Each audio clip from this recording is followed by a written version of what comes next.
Hello दोस्तों, आज मैं इस वीडियो में बात करूंगा कि आप अपना इनकम टैक्स प्लानिंग के थ्रू कैसे सेव कर सकते हो। राइट, मैंने नॉर्मली देखा है बहुत से फॉर्म 16 में कि लोगों को बेसिकली आइडिया नहीं होता है कि कहाँ कहाँ हम इन्वेस्टमेंट करके टैक्स सेविंग कर सकते हैं, और उसकी नॉलेज नहीं होने की वजह से उनका बहुत ज़्यादा टैक्स कट जाता है। राइट, सो इस वीडियो में बेसिकली मैं आपको टैक्स प्लानिंग पे ही हेल्प करूँगा, जो कि लीगली अलाउड है गवर्नमेंट की तरफ से भी। राइट, इस वीडियो में मैं टोटल 12 पॉइंट्स पे बात करूँगा जिसके थ्रू आप अपना टैक्स सेव कर सकते हो। राइट, सो पहले पॉइंट की अगर मैं बात करूँ तो हम हाउस रेंट अलाउंस HRA पे बात करेंगे, जो कि सिर्फ सैलरीड पर्सन ही उसका बेनिफिट ले सकते हैं। राइट, एंड सेकंड होता है स्टैंडर्ड डिडक्शन, ये भी बेसिकली सैलरीड पर्सन को ही मिलता है। राइट, ये पहले और दूसरे ऑप्शन स्पेशली सैलरीड पर्सन के रिगार्डिंग है, एंड इसके अलावा 3rd to 12th ऑप्शन ये बेसिकली कॉमन है, सैलरीड पर्सन को भी इनका बेनिफिट मिल सकता है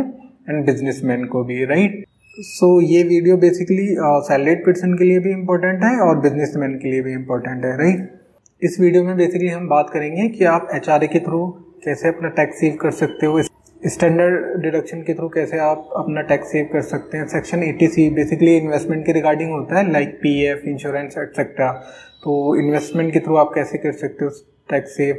सेक्शन 80CCD1 भी बेसिकली NPS इन्वेस्टमेंट में एडिशनल आपको टैक्स डिडक्शन मिलता है, इस पे बात करेंगे। एंड नेक्स्ट हमारा सेक्शन 80D हेल्थ इंश्योरेंस से रिलेटेड हम पॉइंट पे बात करेंगे। Section 80DD basically disabled dependent relative के रिगार्डिंग सेक्शन है, इस पे भी हम बात करेंगे। सेक्शन 80U बेसिकली अगर आप डिसेबल्ड पर्सन हैं तो आपको टैक्स की डिडक्शन मिलती है, उस पे बात करेंगे। Section 80E basically education loan पर जो इंटरेस्ट आप पे करते हैं उसकी डिडक्शन मिलती है, इस पर भी बात करेंगे। Section 80TTA and 80TTB basically ये इंटरेस्ट इनकम के रिगार्डिंग होता है, अगर आपकी कोई इंटरेस्ट इनकम होती है तो भी आपको डिडक्शन मिलता है। राइट, एंड सेक्शन 24 बेसिकली अगर आपने कोई होम लोन लिया हुआ है या आप प्लान कर रहे हैं होम लोन पे जो आप इंटरेस्ट पेमेंट करेंगे उस पे भी आपको इंटरेस्ट की डिडक्शन मिलती है। राइट, इसके अलावा हमारा लास्ट सेक्शन होगा सेक्शन 80EEA, ये भी बेसिकली आपको एडिशनल इंटरेस्ट के रिगार्डिंग आपको टैक्स की डिडक्शन मिलती है। राइट, सो सभी 12 पॉइंट बहुत इंपॉर्टेंट है। आई होप ये वीडियो आपके लिए बहुत हेल्पफुल रहेगा। बेसिकली ये एक rough computation of income tax है, जिसमें जस्ट मैंने ये बताने की कोशिश की है कि अगर आप अपना प्रॉपर इन्वेस्टमेंट करते हैं 80C, 80CCD, 1B, 80D, 80TTB, section 24, इन सब में अगर आप इन्वेस्टमेंट करते हैं तो आपकी ऑलमोस्ट 10,50,000 तक की इनकम बिना टैक्स पे किए आप ITR फाइल कर सकते हो। राइट, सो 10,50,000 तक आपका कोई टैक्स नहीं लेगा, ये एक जस्ट रफ अमाउंट है। राइट, अगर आपका HRA मैंने यहाँ पे कंसिडर नहीं किया है, HRA होता है तो ये आपका और बढ़ जाएगा बिना टैक्स का इनकम। राइट, इस वीडियो में मैंने डिटेल में इन सभी सेक्शंस जो 12 पॉइंट दिए हैं इन सभी पे आगे डिटेल में डिस्कशन किया है कि कौन सा आपके लिए बेस्ट ऑप्शन हो सकता है, आप वीडियो के थ्रू जान सकते हैं। हेलो दोस्तों, मैं रिजवान सैफी और उम्मीद करता हूँ आप सब लोग ठीक होंगे। एक बात मैं क्लियर करना चाहता हूँ, बेसिकली जो मैं ये वीडियो बना रहा हूँ कि आप टैक्स प्लानिंग कर सकते हो थ्रू इन्वेस्टमेंट, बेसिकली अभी इनकम टैक्स में 2 रिजीम है। Right, new regime and old regime.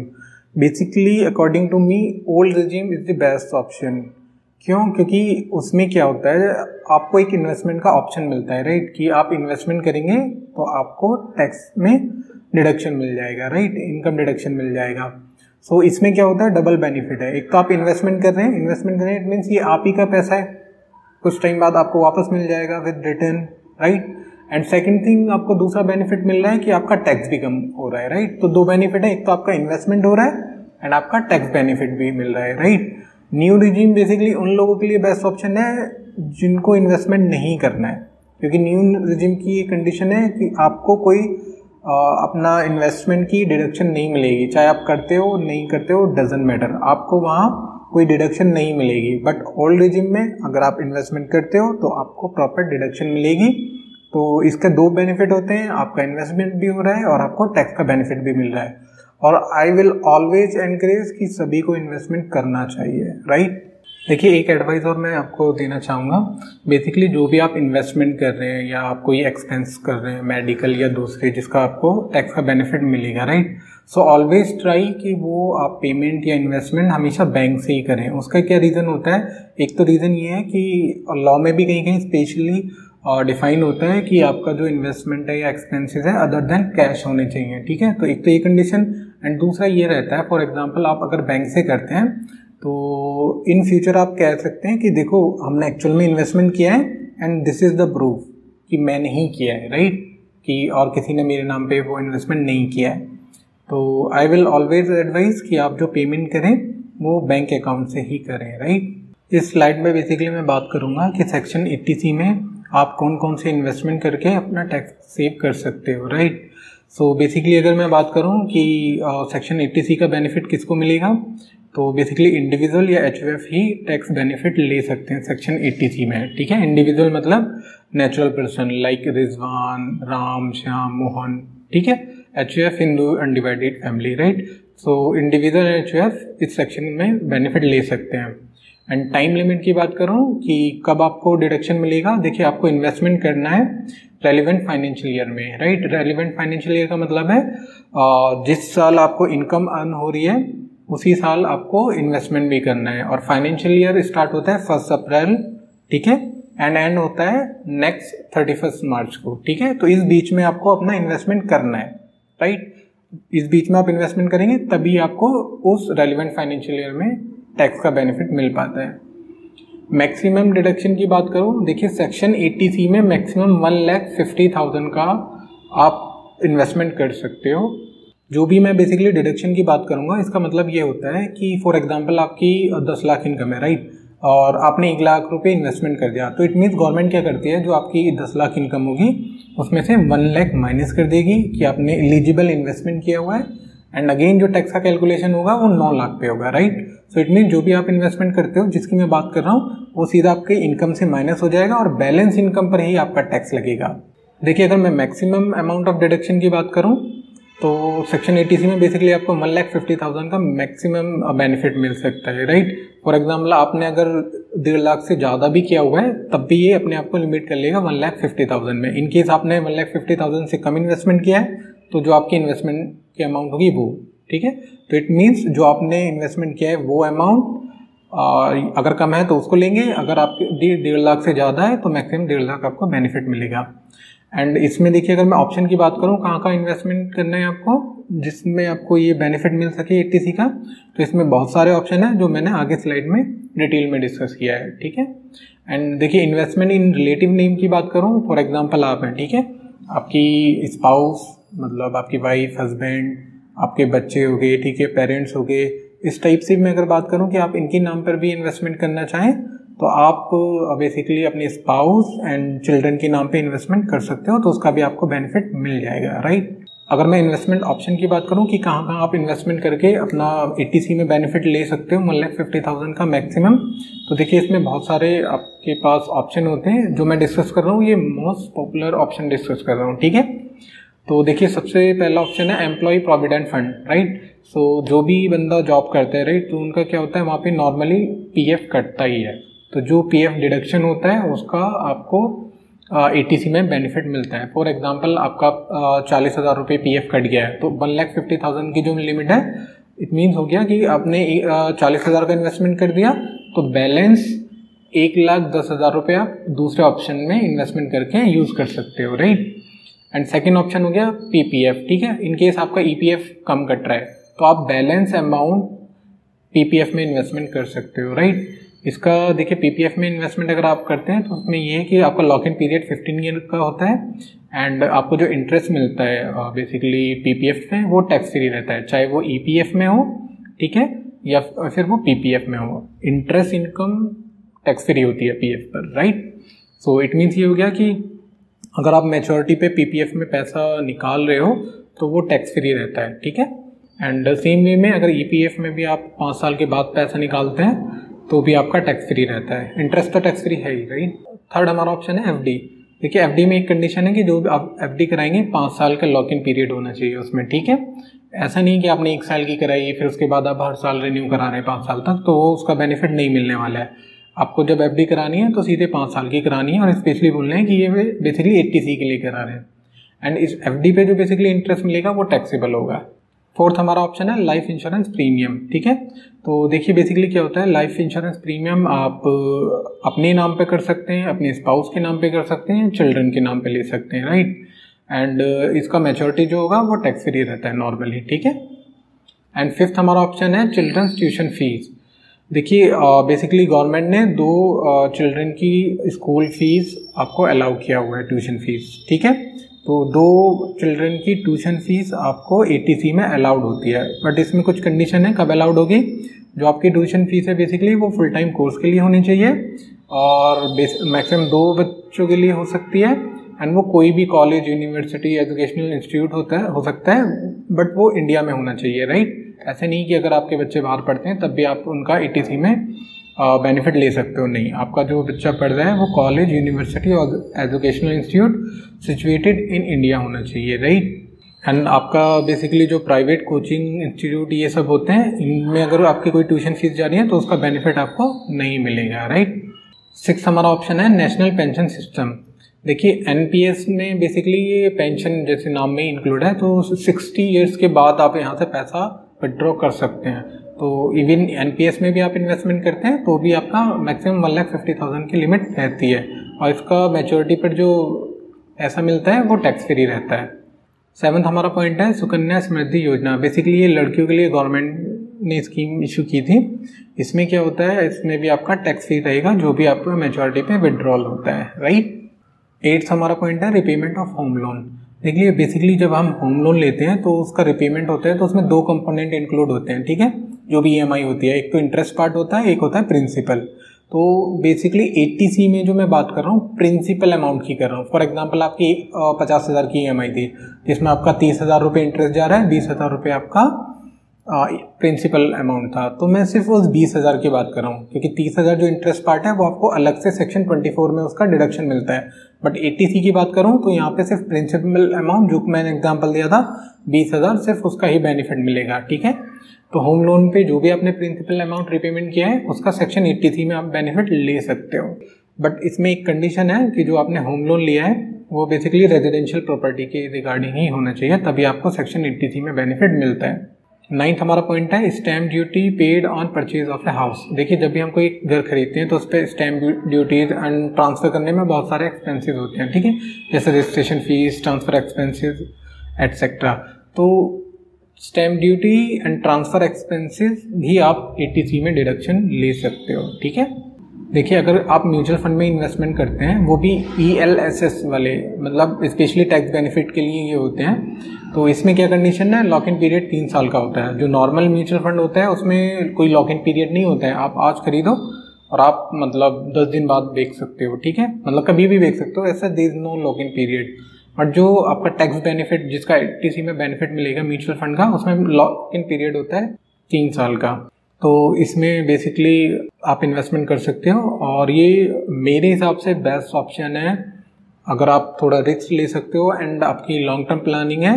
तो मेरे हिसाब से mutual fund is the best option for investment. देखिए जब भी आप म्यूचुअल फंड को सेल करेंगे आफ्टर 3 ईयर्स, तो उस पर अप टू 1 लाख आपका टैक्स फ्री रहता है, एंड 1 लाख से ऊपर जो आपको प्रॉफिट होगा वो बेसिकली टैक्सेबल होगा 10%। ठीक है, तो इट मीन्स फॉर एग्जांपल आपने 1.5 लाख रुपए इन्वेस्टमेंट किया और 3 साल बाद उसको 2.5 लाख में बिका। ठीक है, तो प्रॉफिट जो हुआ 1 लाख हुआ, तो 1 लाख टैक्स फ्री है। इन केस 1 लाख से ऊपर आपका प्रॉफिट होता तो वो 10% के अकॉर्डिंग टैक्सेबल होता है, राइट।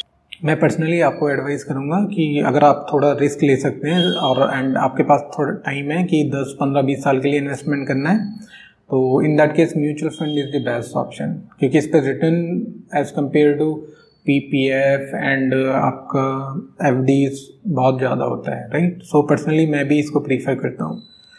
एंड 11th हमारा पॉइंट है सीनियर सिटीजन सेविंग स्कीम। ठीक है, बेसिकली ये सीनियर सिटीजन के लिए हम सीनियर सिटीजन इसमें इन्वेस्टमेंट कर सकते हैं, एंड इसमें जो भी आपको इंटरेस्ट मिलेगा वो टैक्सेबल होगा, राइट।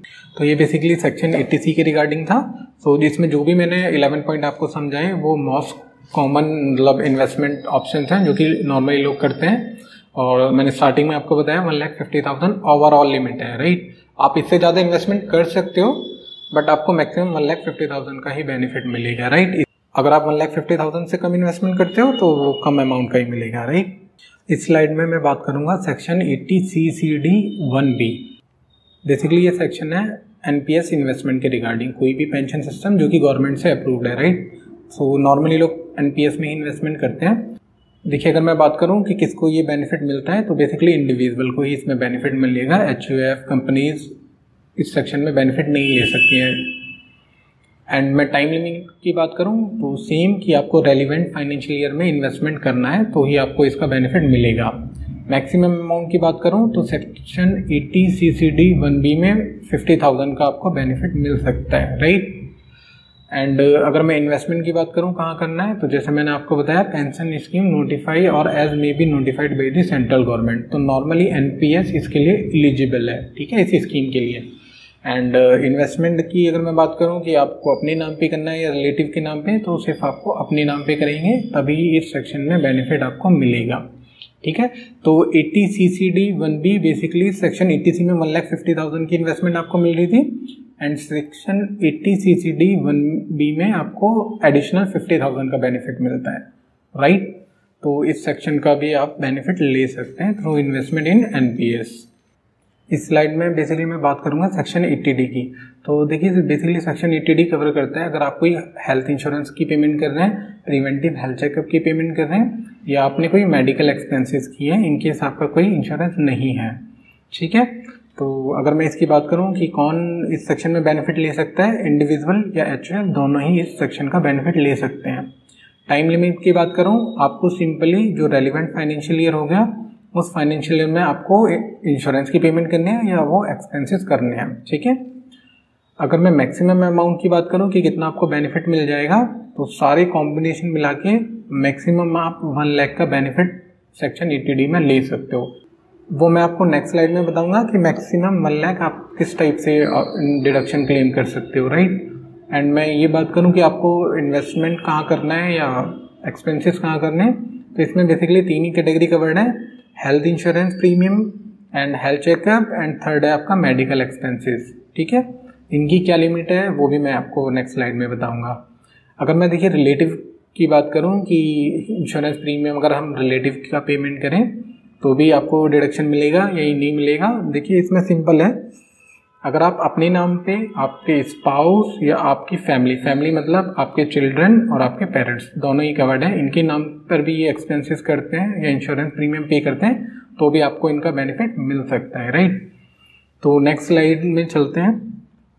बेसिकली इस स्लाइड में मैंने आपको समझाया है कि किस टाइप से, जो मैंने आपको बताया था मैक्सिमम 1 लाख का आप डिडक्शन ले सकते हो, किस टाइप से कैलकुलेशन करना है। देखिए, बेसिकली सेक्शन 80C में आपको 2 ऑप्शन मिलते हैं, right, option 1 and option 2। Option 1 में कवर्ड है आपकी फैमिली इन द सेंस कि आप हो गए एसएससी, आपका स्पाउस एंड आपके डिपेंडेंट चिल्ड्रन, ठीक है। एक कैटेगरी तो ये हो गई। सेकंड कैटेगरी हो गई आपके पेरेंट्स, ठीक है।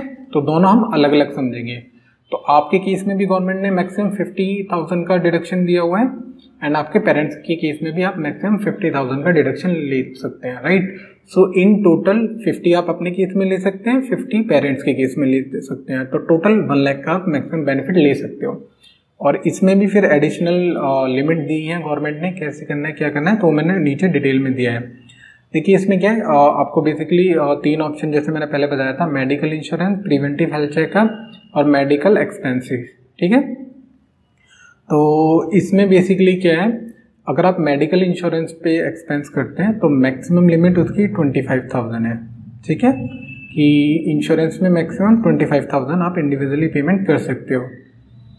प्रिवेंटिव हेल्थ चेकअप में मैक्सिमम 5,000 की लिमिट दी हुई है कि मैक्सिमम 5,000 का आपका प्रिवेंटिव हेल्थ चेकअप में आप डिडक्शन ले सकते हो। एंड इंश्योरेंस में जैसे मैंने बताया 25,000 का, बट एक ओवरऑल लिमिट भी है कि आप medical insurance plus preventive health checkup में मैक्सिमम 25,000 डिडक्शन ले सकते हो, राइट। सो लेट सपोज आपने इंश्योरेंस का पेमेंट किया 25,000 और आपने प्रिवेंटिव हेल्थ चेकअप का भी पेमेंट किया 5,000, तो इन टोटल 30,000 हो गया। बट गवर्नमेंट की ओवरऑल लिमिट के अकॉर्डिंग आपको मैक्सिमम 25,000 का ही बेनिफिट मिलने वाला है इन 2 पर्टिकुलर एक्सपेंसेस के रिगार्डिंग। एंड दूसरा एग्जांपल लीजिए, फॉर एग्जांपल आपने हेल्थ इंश्योरेंस कराया 20,000 का, ठीक है, एंड आपका जो प्रिवेंटिव हेल्थ चेकअप है 5,000 का, तो 20 + 5 मैक्सिमम 25,000 हो रहा है। एंड दोनों ही अपनी अपनी लिमिट में है, इंडिविजुअल लिमिट जो 25,000 और 5,000 है। तो इन टोटल 25,000 बना आपका, और ओवरऑल लिमिट भी 25,000 है, तो आपको 25,000 का ही बेनिफिट मिल जाएगा। ठीक है, तो ओवरऑल मैक्सिमम लिमिट 25,000 है इन दोनों के लिए, एंड बाकी इंडिविजुअल लिमिट इंश्योरेंस के लिए 25,000 एंड आपका प्रिवेंटिव हेल्थ चेकअप के लिए 5,000 है। देखिए, एंड थर्ड इसमें एक्सपेंस हो गया। देखिए, अगर कोई मेडिकल एक्सपेंडिचर आप करते हो फॉर सीनियर सिटीजन या वेरी सीनियर सिटीजन, ठीक है, बट उसमें एक कंडीशन दे दी है कि उन सीनियर सिटीजन या वेरी सीनियर सिटीजन का कोई इंश्योरेंस नहीं होना चाहिए। तो उस केस में जो मेडिकल एक्सपेंडिचर है मैक्सिमम 50,000 का बेनिफिट ले सकते हो, राइट। तो फॉर एग्जांपल आप सीनियर सिटीजन है, लेट सपोज आप ये हैं, आपके पेरेंट्स सुपर सीनियर सिटीजन है, उनका कोई इंश्योरेंस भी नहीं है, आपका नहीं है, तो आपके कोई मेडिकल एक्सपेंस में है तो 50,000 आपको बेनिफिट मिल जाएगा। बट आपको अपने रिकॉर्ड में मेडिकल से रिलेटेड जो भी आपके बिल या रिपोर्ट्स हैं वो रखने होंगे, सो दैट इन फ्यूचर आप प्रूव कर सको अगर कोई नोटिस आता है कि मैंने बेसिकली मेडिकल के रिगार्डिंग ही ये एक्सपेंस किए हैं, राइट। सो देखिए, अगर मैं इसकी लिमिट की बात करूँ तो मैक्सिमम 50,000 है मेडिकल एक्सपेंडिचर की, एंड मैंने यहाँ बताया कि इंडिविजुअली 25,000, 5,000, ठीक है।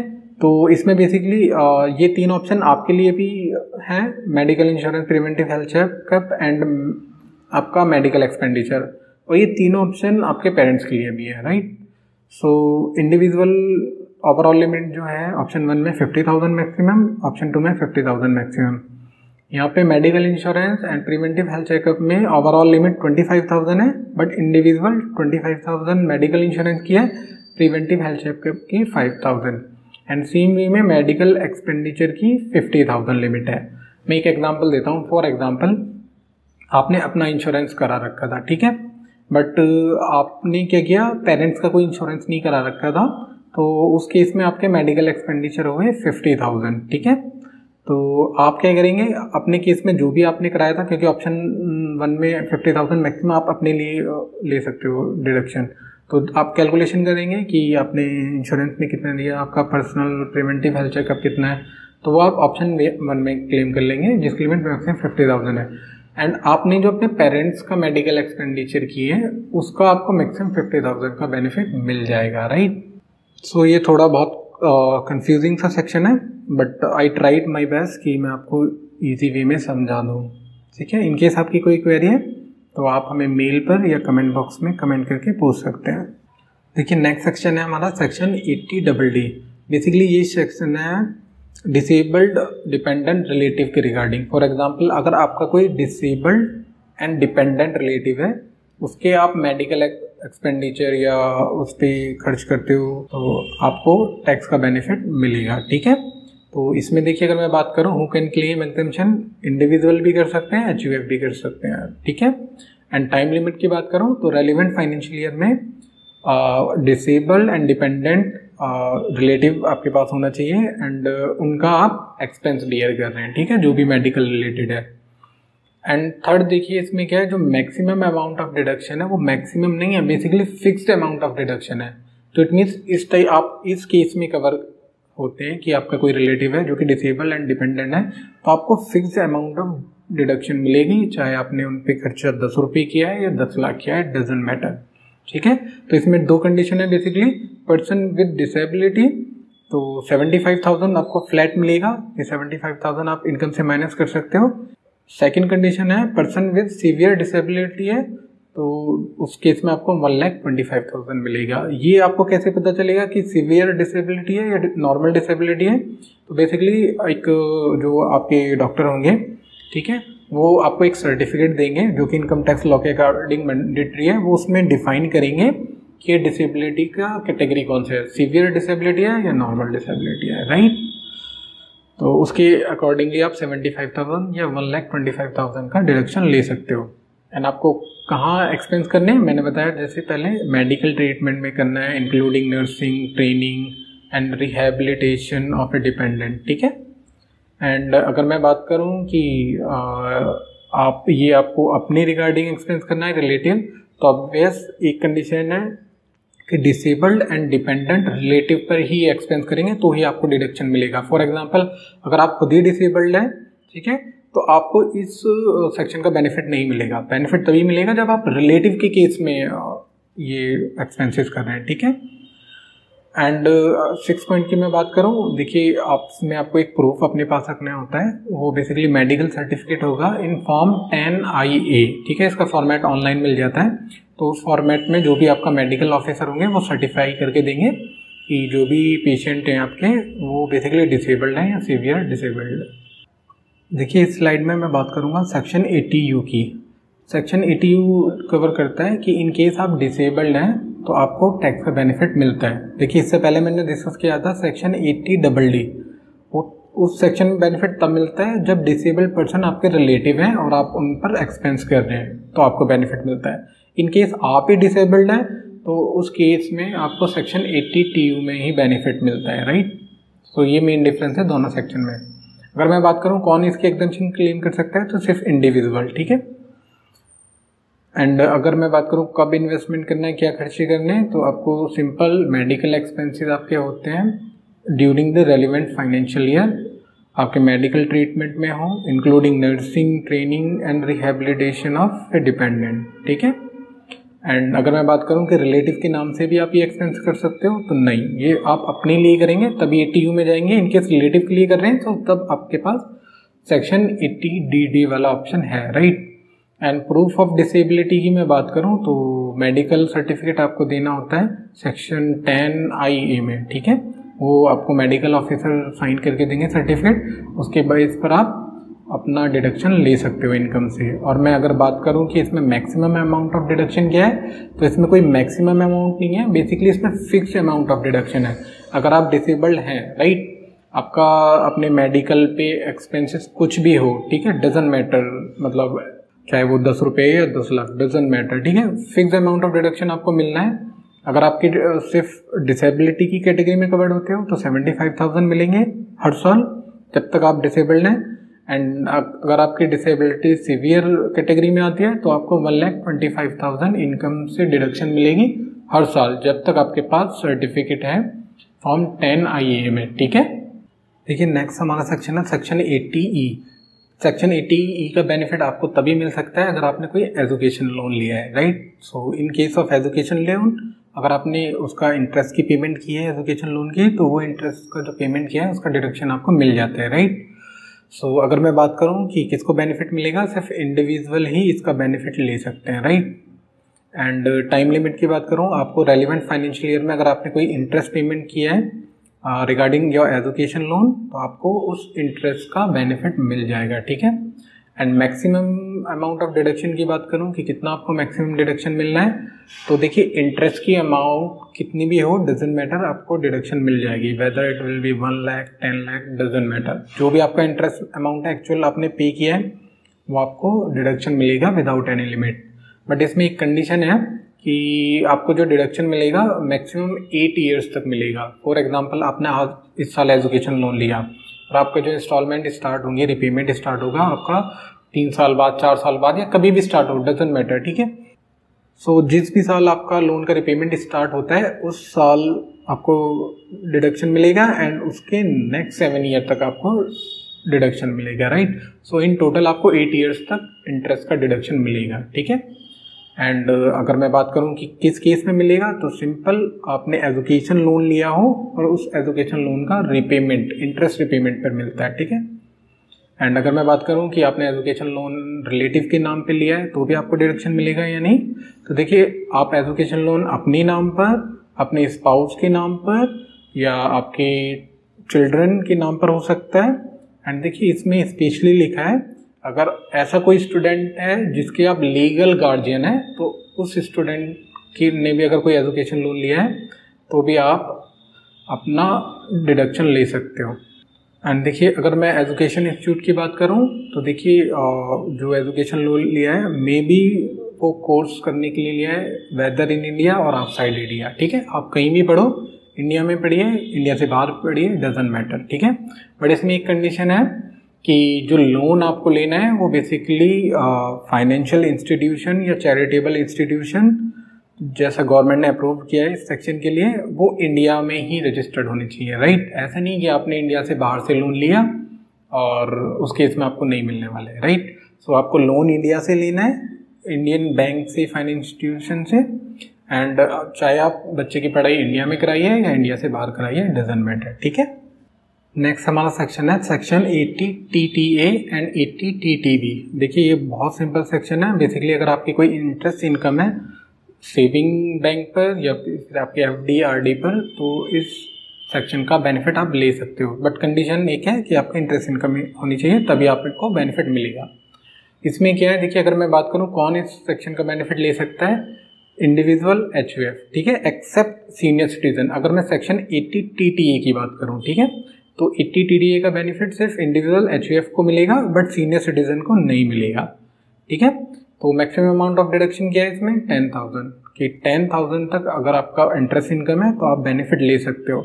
बट किस टाइप की इंटरेस्ट इनकम पर आपको बेनिफिट मिलेगा, वो interest income basically saving bank account पर ही होना चाहिए, चाहे वो बैंक अकाउंट आपने बैंक में खोला है, पोस्ट ऑफिस में खोला है, बट वो सेविंग बैंक अकाउंट पे ही अगर आपका इंटरेस्ट आता है तो मैक्सिमम 10,000 इंटरेस्ट इनकम का डिडक्शन आपको मिल सकता है, राइट। सो अगर मैं कंक्लूड करूँ, इस सेक्शन का बेनिफिट सिर्फ इंडिविजुअल या HUF को मिलेगा, सीनियर सिटीजन को नहीं मिलेगा। एंड अगर उनकी इंटरेस्ट इनकम है सेविंग बैंक से, ठीक है, तो ही उनको मैक्सिमम 10,000 का इंटरेस्ट का डिडक्शन मिलेगा, राइट।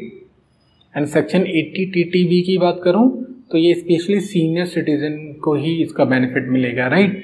कितना बेनिफिट मिलेगा, मैक्सिमम 50,000 इंटरेस्ट अमाउंट का। कौन सी इंटरेस्ट अमाउंट, सेविंग बैंक पे या FD पे या RD पे, तो इसमें देखिए कोई कंडीशन नहीं है।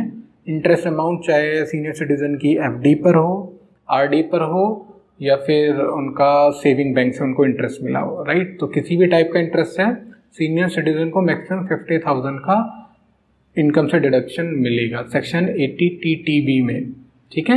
एंड जैसे हमने TTA में देखा था कि सिर्फ 10,000 का बेनिफिट मिलता है, वो भी सेविंग बैंक इंटरेस्ट वाली इनकम पर, ठीक है। देखिए नेक्स्ट सेक्शन की अगर मैं बात करूँ, नेक्स्ट सेक्शन हमारा है सेक्शन 24। सेक्शन 24 बेसिकली बेनिफिट देता है आपको अगर आप होम लोन का रिपेमेंट कर रहे हैं तो होम लोन में भी स्पेशली सेक्शन 24 बात करता है इंटरेस्ट रिपेमेंट की। देखिए होम लोन की जब आप रिपेमेंट करते हो तो EMI में आपके दो कंपोनेंट होते हैं, एक तो होता है इंटरेस्ट रिपेमेंट और दूसरा होता है प्रिंसिपल रिपेमेंट। दोनों को मिलकर ही आपका EMI बनता है। हर साल आप क्या करते हैं, बैंक से एक लोन रिपेमेंट सर्टिफिकेट लेते हैं, ठीक है, होम लोन रिपेमेंट सर्टिफिकेट। तो उसमें क्या होता है, उसमें वो डिफाइन करते हैं कि आपने पूरे साल में इतना इंटरेस्ट पे किया और इतना अमाउंट आपने प्रिंसिपल रिपे किया है, राइट। सो जो प्रिंसिपल अमाउंट आपने रिपे किया उसका आपका बेनिफिट मिल जाएगा सेक्शन 80C में, ठीक है, जिसकी लिमिट 1,50,000 है मैक्सिमम। एंड मैं इंटरेस्ट कंपोनेंट की बात करूं कि इंटरेस्ट कंपोनेंट का बेनिफिट कहाँ मिलेगा, तो उसके लिए सेक्शन 24 है। सेक्शन 24 में आपको होम लोन पर जो इंटरेस्ट का पेमेंट होता है उसका बेनिफिट मिलता है, राइट। देखिए अगर मैं बात करूं कि इस सेक्शन का बेनिफिट किसको मिलेगा, बेसिकली किसी भी कोई भी पर्सन हो उसको इसमें इंटरेस्ट रिपेमेंट का बेनिफिट मिलेगा, चाहे वो इंडिविजुअल हो, HUF, पार्टनरशिप फर्म, कंपनी, कोई भी हो, सभी को सेक्शन 24 का बेनिफिट मिलता है, ठीक है। टाइम लिमिट की बात करूं तो सिंपल है, आपने रेलिवेंट फाइनेंशियल ईयर में इंटरेस्ट का पेमेंट किया होना चाहिए होम लोन पर, तो आपको उस इंटरेस्ट का बेनिफिट मिलेगा। मैक्सिमम अमाउंट की बात करूं तो देखिए मैक्सिमम 2 लाख रुपए आप डिडक्शन ले सकते हो, राइट। तो मैक्सिमम 2 लाख की लिमिट है। अगर आपका 2 लाख से ज़्यादा भी इंटरेस्ट की पेमेंट हो रही है तो आपको मैक्सिमम 2 लाख ही आप डिडक्शन ले सकते हैं इस फाइनेंशियल ईयर, ठीक है। और बाकी इस को हमने नेक्स्ट स्लाइड में भी डिटेल में डिस्कस किया है, ठीक है। एंड मैं बात करूं कि किस कंडीशन में मिलेगा, तो simple repayment of home loan, वो भी इंटरेस्ट कंपोनेंट, ठीक है। चाहे होम लोन चाहे आपने रेजिडेंशियल प्रॉपर्टी के लिए लिया या कॉमर्शियल, ठीक है। देखिए ये बहुत इंपॉर्टेंट पार्ट है, होम लोन चाहे आपने रेजिडेंशियल प्रॉपर्टी के लिए लिया है या कॉमर्शियल प्रॉपर्टी के लिए, आपको जो इंटरेस्ट रिपेमेंट का बेनिफिट है डिडक्शन वो सेक्शन 24 में मिलेगा और ये सभी को मिलेगा, ठीक है। एंड अगर मैं रिलेटिव के नेम की बात करूं तो देखिए एक कंडीशन है कि इसमें आपको बेनिफिट तभी मिलेगा जो घर आपने खरीदा है उसमें आप ऑनर हैं या को ऑनर है, राइट। एंड दूसरा जो आपने लोन लिया है उसमें आप बोरोवर हैं या फिर को एप्लीकेंट है, को बोरोवर है, ठीक है। तो आप ऑनर भी होने चाहिए एंड लोन का रिपेमेंट भी आपने किया होना चाहिए, तभी आपको सेक्शन 24 में बेनिफिट मिलेगा। देखिए अभी मेरे सामने एक सिचुएशन आई कि वाइफ ने बेसिकली होम लोन लिया था, राइट। ऑनरशिप भी वाइफ की थी एंड होम लोन भी वाइफ ने अपने नाम पे लिया था, बट उनका हस्बैंड लोन की रिपेमेंट कर रहे थे, ठीक है। तो उस केस में बेसिकली उनको डिडक्शन नहीं मिलेगा, क्योंकि वो ना तो ऑनर है ना ही को बोरोवर, राइट। बट हमें दोनों ही कंडीशन सेटिस्फाई करनी होती है कि हम ऑनर भी होने चाहिए प्रॉपर्टी में और हम बोरोवर भी होने चाहिए, राइट, तभी बेनिफिट मिलेगा। एंड इसमें सेकंड थिंग है कि अगर फॉर एग्जांपल को ऑनरशिप में आपने प्रॉपर्टी लिया है, आप और आपकी वाइफ दोनों उसमें, ठीक है, ऑनर है, राइट। एंड जो लोन लिया आपने, लोन में भी मतलब आप भी हैं, को एप्लीकेंट आपकी मिसेज भी बनी हुई है। बट अगर आप लोन का रीपेमेंट आप कर रहे हैं 100%, ठीक है, तो इन दैट केस 100% जो इंटरेस्ट अमाउंट है उसका बेनिफिट आप ले सकते हो, subject to condition maximum 2 lakh. And इस स्लाइड में मैंने बेसिकली सिचुएशन कवर की है कि कब आपको मिलेगा 2 लाख का बेनिफिट एंड क्या क्या उसमें कंडीशन है। देखिए, इसमें बेसिकली 2 चीज़ें चेक की जाती हैं कि जो आपने लोन लिया है वो फुल्ली कंस्ट्रक्टेड प्रॉपर्टी है या अंडर कंस्ट्रक्शन है, ठीक है। मैं पहली सिचुएशन लेता हूँ कि वो प्रॉपर्टी फुल्ली कंस्ट्रक्टेड थी, ठीक है। फिर आपको 2 चेक करना है कि ये जो प्रॉपर्टी है ये सेल्फ ऑक्यूपाइड है, मतलब आप खुद ही रहते हैं, या आपने उसको किराए पे दी हुई है, ठीक है। इनकेस आप रहते भी नहीं हैं और किराए पे भी नहीं दिए तो वो प्रॉपर्टी को सेल्फ ऑक्यूपाइड ही माना जाता है, ठीक है। तो इनकेस सेल्फ ऑक्यूपाइड प्रॉपर्टी की कैटेगरी में आती है तो मैक्सिमम 2 लाख का ही आपको बेनिफिट मिलेगा, ठीक है, इंटरेस्ट का। एंड अगर आपने लेट आउट की हुई थी, वो किराए पे दी हुई थी प्रॉपर्टी, तो उस केस में भी मैक्सिमम आप 2 लाख रुपए ही एडजस्ट कर सकते हो, डिडक्शन ले सकते हो। बट जो बैलेंस होगा, फॉर एग्जांपल आपका 4 लाख का इंटरेस्ट पेमेंट किया आपने, ठीक है, तो 2 लाख तो आप मैक्सिमम ले ही सकते हो इस साल। बट लेट आउट प्रॉपर्टी के केस में गवर्नमेंट ने बोला है कि 2 लाख तो आप अभी ले लो, जो बैलेंस आपका रहा इंटरेस्ट वो नेक्स्ट ईयर आप अपनी हाउस प्रॉपर्टी की इनकम से सेट ऑफ कर लेना, ठीक है। नेक्स्ट ईयर हमें उसका बेनिफिट मिल जाएगा, बट वो सिर्फ हाउस प्रॉपर्टी की इनकम से मिलेगा, ठीक है। सिर्फ ये एक डिफरेंस है सेल्फ ऑक्यूपाइड प्रॉपर्टी में, लेट आउट में। सेल्फ ऑक्यूपाइड में सिंपल है, कितना भी पेमेंट आपने किया है, अगर 2 लाख से ज़्यादा किया है तो मैक्सिमम 2 लाख की आपको बेनिफिट मिलेगा इंटरेस्ट का। 2 लाख से कम किया है तो जो भी कम अमाउंट होगी, ठीक है। In case of let out property 2 lakh से कम किया है तो जो भी कम अमाउंट होगा उसका आप माइनस कर लेंगे। एंड इन केस 2 लाख से ज़्यादा आपने इंटरेस्ट पेमेंट किया है तो मैक्सिमम 2 लाख तक तो आप इस साल कर लेंगे, ठीक है। एंड जो बैलेंस आपका इंटरेस्ट होगा वो नेक्स्ट ईयर आप सेट ऑफ कर सकते हो, ठीक है। ये तो हो गया फुल्ली कंस्ट्रक्टेड प्रॉपर्टी के केस। देखिए, इसमें अगर मैं सेकंड ऑप्शन की बात करूं, जैसे मैंने आपको अभी बताया कि फुल्ली कंस्ट्रक्टेड प्रॉपर्टी के केस में आपको कैसे बेनिफिट मिलेगा। सेकंड आपके पास ऑप्शन रहता है कि अगर आपकी जो प्रॉपर्टी है जिस पर होम लोन लिया है वो अंडर कंस्ट्रक्शन है, ठीक है, तो उस केस में जो भी अंडर कंस्ट्रक्शन वाला पीरियड होता है आप होम लोन पर इंटरेस्ट का बेनिफिट नहीं ले सकते हो, डिडक्शन नहीं ले सकते हो, ठीक है। एक बार आपका कंस्ट्रक्शन पूरा हो गया तो जिस साल आपका कंस्ट्रक्शन पूरा हुआ है उस साल से आप उनका इंटरेस्ट का डिडक्शन ले सकते हो, ठीक है। एंड एक क्वेश्चन आता है कि जो हमारा प्री कंस्ट्रक्शन वाला पीरियड था उस साल भी तो आपने इंटरेस्ट दिया था बट आपने डिडक्शन क्लेम नहीं की थी, तो उस पीरियड का जो इंटरेस्ट था जिसकी डिडक्शन नहीं आपने क्लेम की थी, मतलब प्री कंस्ट्रक्शन वाला पीरियड, तो उस इंटरेस्ट को हम टोटल कर लेंगे और जो भी अमाउंट आएगा उसको 5 से डिवाइड करेंगे, मतलब 5 इक्वल इंस्टॉलमेंट बना लेंगे और वो हमें जिस साल कंस्ट्रक्शन पूरा हुआ है उस साल से उसका बेनिफिट मिल जाएगा नेक्स्ट 4 ईयर तक, ठीक है। पहला फॉर एग्जांपल मतलब 5 साल मुझे कंस्ट्रक्शन करने में लगे, ठीक है, तो इस बीच में मैं 1-1 लाख रुपए हर साल इंटरेस्ट दे रहा था, राइट, तो बट मैं डिडक्शन तो नहीं ले सकता अकॉर्डिंग टू रूल कि जब तक आपका कंस्ट्रक्शन कंप्लीट नहीं होता है आप सेक्शन 24 में बेनिफिट नहीं ले सकते हो, ठीक है।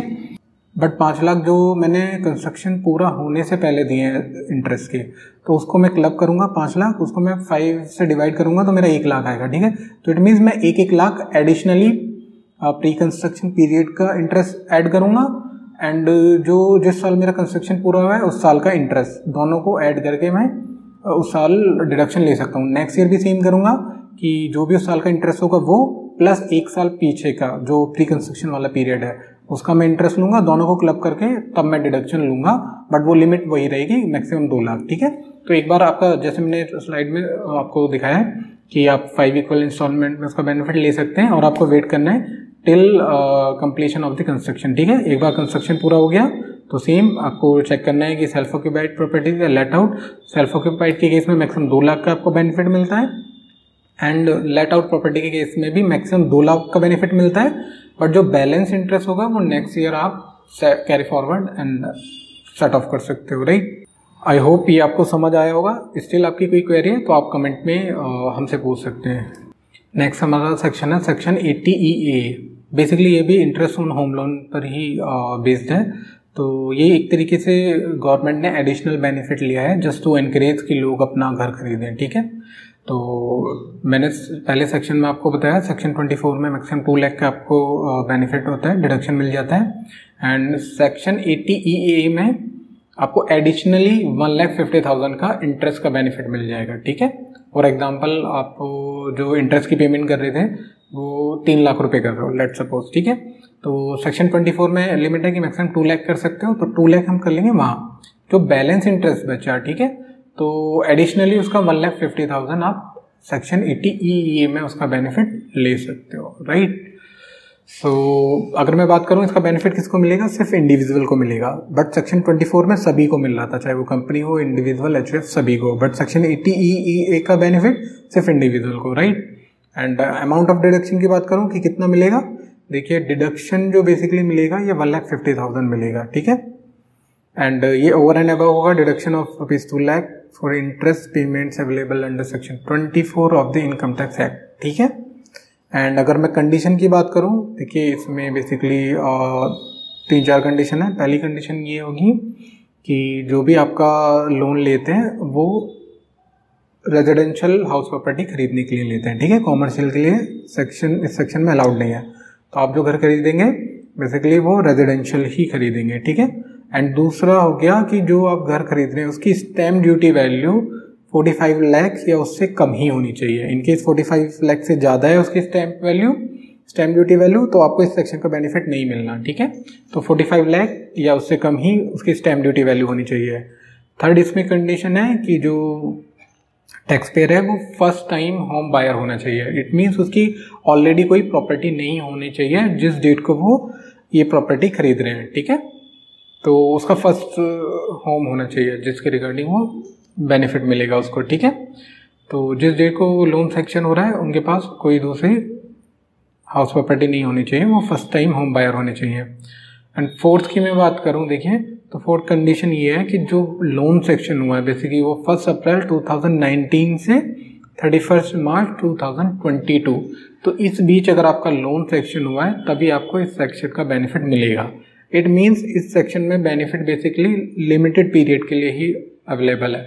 फॉर एग्जांपल अगर कोई होम लोन लेगा 31 मार्च 2022 के बाद, तो उसके पास ये बेनिफिट नहीं है इस सेक्शन का, ठीक है। तो इस सेक्शन का बेनिफिट बेसिकली तभी मिलेगा जब ये सारी कंडीशन सेटिस्फाई होंगी, ठीक है। देखिए इसमें जो डिडक्शन मिलेगा इंटरेस्ट पेमेंट का बेसिकली वो ओवर एंड अबव होगा 2 लाख का जो आपको डिडक्शन मिल रहा था सेक्शन 24 में, ठीक है। बेसिकली ये एडिशनल बेनिफिट है, राइट। इन केस आपकी कोई क्वेरी है, कोई कंफ्यूजन है, तो आप कमेंट करके हमसे पूछ सकते हैं, हम आपकी कमेंट का रिप्लाई करेंगे। एंड आई होप ये वीडियो आपको अच्छा लगा होगा। Thank you for watching this video. And in case आपकी कोई क्वेरी है तो again you can contact us through comment and through email ID also. Thank you again. Thank you for watching this video.